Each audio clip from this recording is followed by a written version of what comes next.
خلیفہ ہارون رشید کی بیوی ملکہ زبیدہ بنت جعفر فریضہ حج کی ادائیگی کے لیے مکہ مکرمہ آئیں۔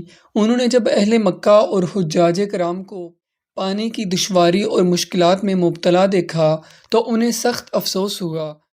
چنانچہ انہوں نے اپنے اخراجات سے ایک عظیم الشان نہر کھودنے کا حکم دے کر ایک ایسا فقید المثال کارنامہ انجام دیا جو رہتی دنیا تک یاد رہے گا۔ ملکہ زبیدہ کی خدمت کے لیے 100 نوکرانیاں تھیں جن کو قرآن کریم یاد تھا اور وہ ہر وقت قرآن پاک کی تلاوت کرتی رہتی تھیں۔ ان کے محل میں سے قرات کی آواز شہد کی مکھیوں کی بنبناہٹ کی طرح آتی رہتی تھی۔ ملکہ زبیدہ نے پانی کی قلت کے سبب حجاج کرام اور اہل مکہ کو درپیش مشکلات اور دشواریوں کا اپنی آنکھوں سے مشاہدہ کیا تو انہوں نے مکہ میں ایک نہر نکلوانے کا ارادہ کیا۔ اب نہر کی کھدائی کا منصوبہ سامنے آیا تو مختلف علاقوں سے ماہر انجینئرز بلوائے گئے۔ مکہ مکرمہ سے 35 کلومیٹر شمال مشرق میں وادی حنین کے جبال طوط سے نہر نکالنے کا پروگرام بنایا گیا۔ اس عظیم منصوبے پر 17 لاکھ دینار خرچ ہوئے۔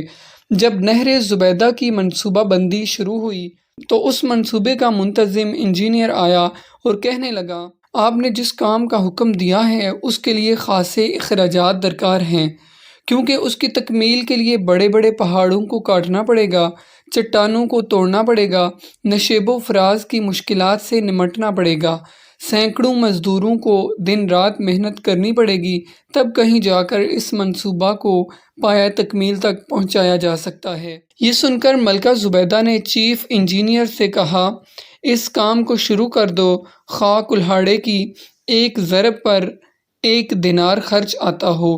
اس طرح جب نہر کا منصوبہ تکمیل کو پہنچ گیا اور منتظمین اور نگران حضرات نے اخراجات کی تفصیلات ملکہ کی خدمت میں پیش کیں، ملکہ نے وہ تمام کاغذات لیے اور انہیں کھول کر دیکھے بغیر دریا برد کر دیا اور کہنے لگیں، الہی، میں نے دنیا میں کوئی حساب کتاب نہیں لینا، تو بھی مجھ سے قیامت کے دن کوئی حساب نہ لینا۔